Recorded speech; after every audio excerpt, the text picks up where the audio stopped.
Elisa, hvorfor har du valgt at være deltager i mobil efteruddannelsesprojektet? Først og fremmest var det faktisk tilfældigt i og for sig. Det blev placeret i vores team, men jeg var den, der havde størst interesse inden for tekniske hjælpemidler i forhold til sprog. Mhm. Så det var meget omkring det at kunne inddrage flere forskellige redskaber i forhold til at lære sprog. Var det vigtigt, at det skulle være IT eller EQT-midler, eller bare forskellige andre midler? Bare forskellige andre midler, tror jeg, var mit udgangspunkt, at jeg gerne ville prøve at afsøge. Som baggrund? Ja. Mm-hmm. Okay. Og du fik jo så lov til at være i mobil efteruddannelsesprojekt, og kan du beskrive, hvordan det foregik? Altså et forløb, eller hvordan hele processen foregik? Kursisterne fik mobiltelefonerne, og hvad skete der så?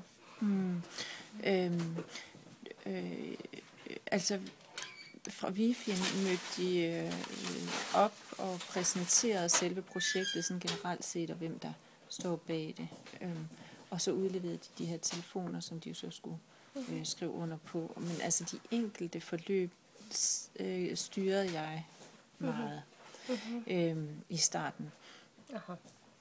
Og det var, at jeg for eksempel gav dem en opgave.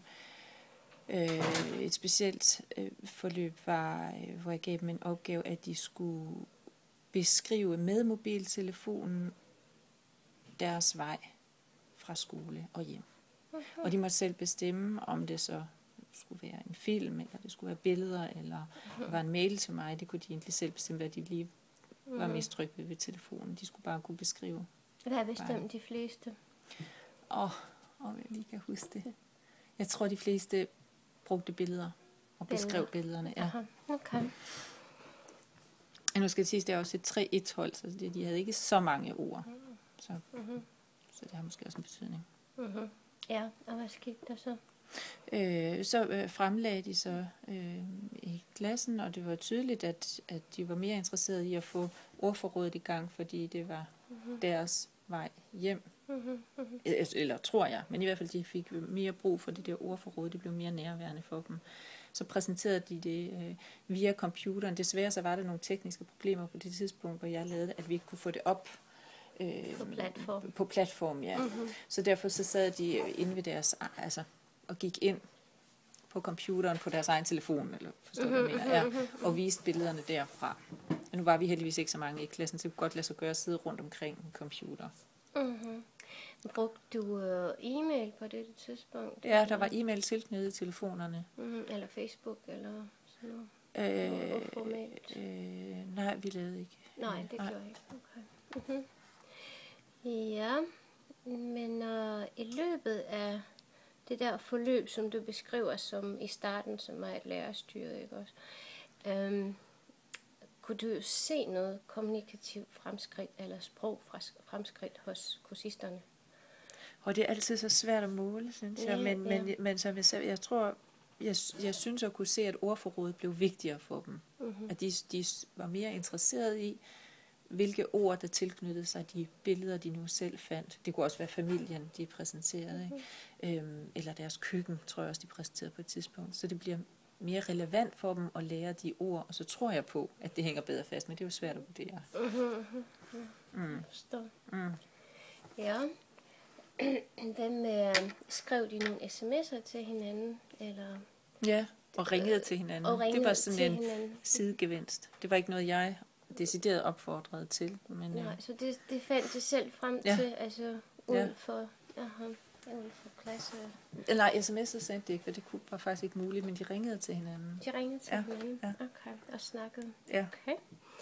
Ja, men det var jo så selvfølgelig en proces, det var lang tid siden, og det var HTC Touch, som jeg fik, så vidt jeg kunne. Men da de fik mobiltelefonerne, kunne man se på dem, at de havde kendskab til den, eller tydeligt. Skulle de Tydeligt, helt tydeligt.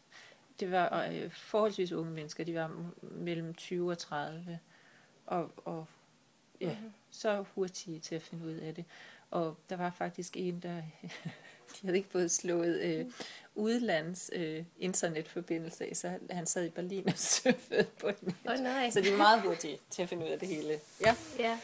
Var det på samme niveau som dig, eller var det nogen, der var bedre end dig, eller var det nogen for... Hvordan kunne du... Der var helt klart nogen, der kunne hjælpe mig med noget. Og, altså, så der var sådan meget ligeværdigt. Så man kan sige, at det gik fra lærerstyret kommunikativt til at de ligesom overtog. Og det var fedt. Digitalt, ja. Ikke? Det var rigtig godt. Ja. Det var da fint. Ja. Aha. Ja, men kunne du tænke på nogle andre kompetencer, måske som nu vil jeg ikke ligesom vejlede dig sådan, men nogle andre kompetencer end kommunikative, hvad blev der forbedret i løbet af, eller hvis der blev noget? Altså, der var et par kursister, som blev meget optaget af at tage billeder. Ja. Så de lavede nogle Kunne de godt finde ud af at tage billeder, eller sådan. Pixels var faktisk, de var ikke sådan vanvittigt godt kamera, men de tog nogle gode billeder, synes jeg. Flotte billeder. Så det kan man sige, det var noget, som de synes var spændende. Og hvad gjorde de ved dem? Uploadede dem på platformen eller på Gmail? Vi brugte faktisk ikke platformen, så vi havde kun den der e-mail-funktion, fordi platformen var slet ikke rigtig op at køre på det tidspunkt. Så den nåede vi slet ikke at bruge. Okay. Men de havde den på e-mail, og så kunne de jo selvfølgelig vise den i klassen, og de kunne også sende til hinanden. Ja. Det ved jeg ikke, om de gjorde. Det kontrollerede jeg ikke. Fordi det var noget, de sådan... indbørtes ja. Til. Ja. Og så fik de noget, som der begyndte at optage mig meget. Det var sådan udtaledelens, eller hvad skal vi sige, telefonens funktion i forhold til udtaledelen på 3.1-undervisning. Fordi de blev meget opmærksomme på, at når de ringede til hinanden, så jeg lavede en opgave på et tidspunkt, hvor de fik nogle spørgsmål, som jeg sendte til dem, og så skulle de ringe til en bestemt og stille de der spørgsmål, og så skulle de jo så forstå, hvad den anden sagde. Og der fik de meget fokus på, at hvis de ikke udtalte det korrekt, og hvis den anden ikke kunne forstå den lyd, så gik det galt. Ja. Så der fik vi stor fokus på. Man kunne ikke se kropssprog. Vi kunne ikke se, nej. Og det var en rigtig god sidegevinst, synes jeg. Super. Ja. Tak. Og det var selvfølgelig kommunikativt. Det var selvfølgelig kommunikativt, det var udtalt, ja. Men det der med, at det specifikt var mobiltelefoner, spillede det en rolle, tror du, eller kunne det lige så godt have været videooptager, eller lydoptager, eller sådan noget? Altså mobiltelefonen var jo perfekt i forhold til, at den er så nem at transportere med rundt, og ja, og det der med, at de begyndte at ringe til hinanden, og den kan også tage billeder, så derfor synes jeg faktisk, at det var helt optimale medier. Kunne de tage den med hjem? Ja, de fik den med hjem. Ja. Okay. Så jeg synes klart, at mobiltelefonen har mange fordele frem for tablets og computere. Fordi den er så lille, og den kan så lille og nem. Og det eneste, der selvfølgelig er dumt, det er, at så har de 2 telefoner, og det var vældig frustrerende for nogle af dem. Det gad de ikke have, at de skulle have styr på 2 telefoner. Det rodede for dem, og så glemte de at tænde den og oplade den, og sådan noget. Okay. Yes. Jeg kan huske, at vi fik sådan en introduktion til hele forløbet af VFIN i form af udviklerdag og sådan noget. Der fik vi ligesom ideen af projektet, ikke også?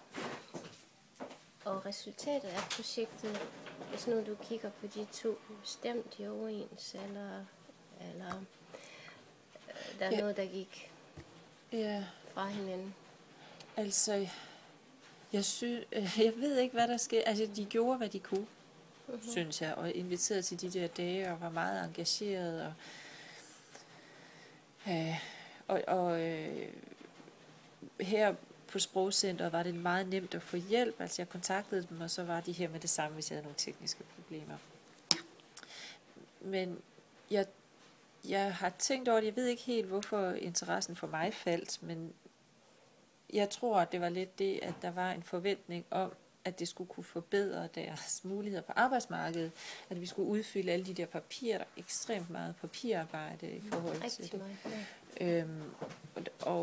Og der druknede projektet lidt I papirarbejde. I papir og i ambitioner om, at det skulle kunne forbedre deres arbejdsmarkedets tilhørsforhold. Og det kan det ikke på 3 måneder. Nej. Eller det synes jeg i hvert fald slet ikke hang sammen. Jeg kunne ikke se mit mobilprojekt gøre dem bedre på arbejdsmarkedet. Nej, de kunne nok heller ikke forstå alt det sprog. Nej, heller ikke det. Ja. Nej. Ja. Så jeg tror, det var derfor, jeg mistede interessen. Mm-hmm. Men om deres formål, det tror jeg egentlig nok. Altså, de prøvede jo egentlig bare at afsøge området omkring tekniske hjælpemidler i forhold til sprogundervisning. Og det synes jeg var spændende at være med i. Mm-hmm. Men jeg følte ikke, at... Altså, jeg føler, at jeg hoppede ud af det uden at afslutte. Fordi jeg ikke rigtig kunne overskue det. Og det alt det papirarbejde, og jeg har kun kursister 3 måneder ad gangen, så de videre. Så hele det der arbejde med at skal registrere igen og igen. Og evaluere igen og igen. Altså, det druknede bare. Ja, det er da ærgerligt. Ja. Og jeg kunne mærke, at jeg sad nemlig i gruppe sammen med nogen fra VUC, som jo har kursisterne i meget længere tid, og der var også nogen fra et eller andet sted, som er unge mennesker. Jeg kan ikke lige huske, hvor de kommer fra. Som har dem i 1 år ad gangen, og det er en helt anden situation. Helt anden situation. Så jeg synes, på sprogcenteret er det meget vanskeligt at være med i sådan et projekt. Mm-hmm. Mm-hmm. Ja. Okay. Jamen, tak. Hvis du kunne så... Nu kom du så ind på, hvad det kunne have været bedre. Hvis du kunne ændre noget ved projektet, sådan at det kunne tilpasses en sprogskole, hvad ville du så have gjort? Du har al kreativitet i verden. Ja. Jamen, så skulle det ikke... Jeg ved godt, det er der pengene kommer fra, men jeg synes, det var ærgerligt, at det blev hæftet op på lige netop på det der med tilhørsforhold til arbejdsmarkedet. Jeg synes, mobiltelefonen var sjov, og den gav nogle kreative og sjove undervisningsforløb, som netop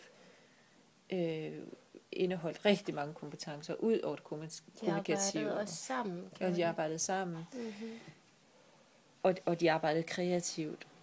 Og de gav selv udtryk for, at de synes, det var rigtig sket.